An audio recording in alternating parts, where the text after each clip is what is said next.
តនមានពេលវេលាចុងសប្តាហ៍បាទដាក់ពេលវេលាមកត្រៀបធំជាមួយគ្រួសារបាទទៅលេងកំពង់សោមម្ដងបាទឲ្យបានសប្បាយ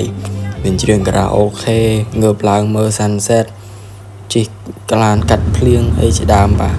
អញ្ចឹងបាទជំរាបសួរស្រីអរគ្នាបាទ welcome back ខ្ញុំសៃបាទអញ្ចឹងគឺ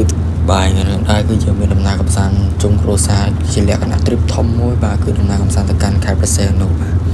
ហើយតាមផ្លូវគឺតែភ្លៀងបាទភ្លៀងខ្លាំងមែនតើបាទហើយធ្វើដំណើរតាមផ្លូវក្រោមនឹងអស់កន្លះម៉ោងបាទទៅដល់ផ្ទះតាបាទចាប់ដើមធ្វើបេសកកម្មពុះតរ៉េនបាទពុះតរ៉េនហើយបានផលពងផ្លែឈើប្រាប់រត់ទៅទៀតបាទរត់ទៅសំដៅទៅ resort homestay បាទ homestay នៅឯសមុទ្ររៀមបាទអញ្ចឹងបាទនេះគឺជាសកម្មភាពដែលយើងលក្ខណៈក្មេងៗមានបងស្រីអញ្ចឹងទៅបាទជិះឡានជុំគ្នាចាក់បត់ relax អញ្ចឹងទៅបាទអញ្ចឹងទៅវា fresh បាទ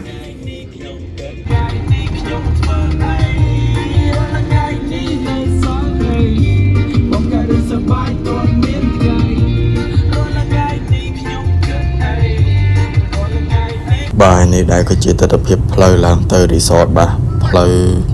សងខាងពោពេញទៅដោយព្រៃព្រឹក្សាបាទអត់ខុសគ្នាពីគិរីរម្យទេបាទស្អាតខ្លាំងមែនទែនអ្នកនរគ្នាបាទហើយនេះគឺជាសកម្មភាពដែលយើងសប្បាយជុំគ្នាក៏ដូចជាញ៉ាំអាហារពេលល្ងាចបាទ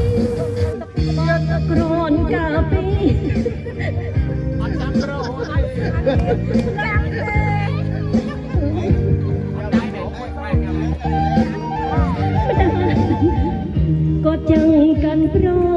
បីនៃអមព្រួយពីសិល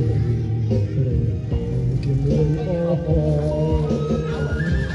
តាបណ្ដាត្រីថ្លៃត្រីកាន់ស្នំ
អរុនសួស្តីអ្នកនរគ្នាបាទជាមួយថ្ងៃថ្មីបាទគឺពីព្រលឹមមកមុខមិនតាន់លុប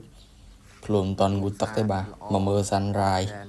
ហើយមើលក៏មើលមិនតាន់ទេបាទ sunrise ចោលបាទហើយបាទអញ្ចឹងយើងកុំឲ្យខាតយើងដើរទៅមាត់ឆ្នេរបាទដើម្បីយកទេសភាពថតរូបលេងបាទអូប្រតិតរះវារងខ្ជូតហ្មង Pink banana. My God.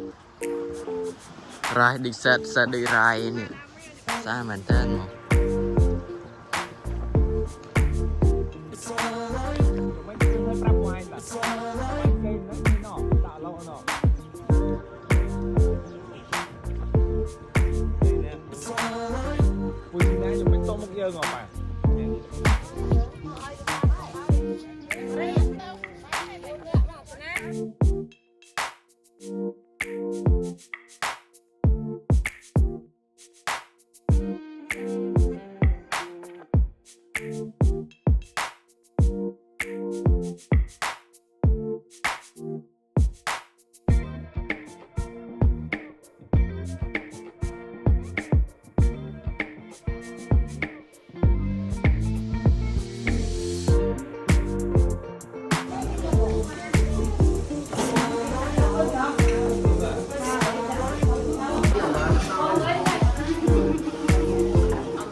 បាទចំពោះផ្លូវមួយនេះដែរគឺខ្ញុំរីកមិនមែនតែចំពោះឡានដែលមានប៉ុង2ឬមួយក៏ V6 ប៉ុង2បាទការពារក្នុងការជាប់ផុងព្រោះជាប្រភេទផ្លូវដីល្អិលអញ្ចឹងណាបាទ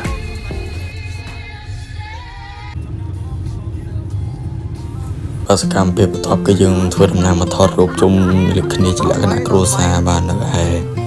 រងពងមូប្រថោងតងស្បៃនឹងនេះបាទចឹងបាទចាប់ផ្ដើមថតប្រាប់ដែរបាទចូលមកតោងស្បាក់នេះ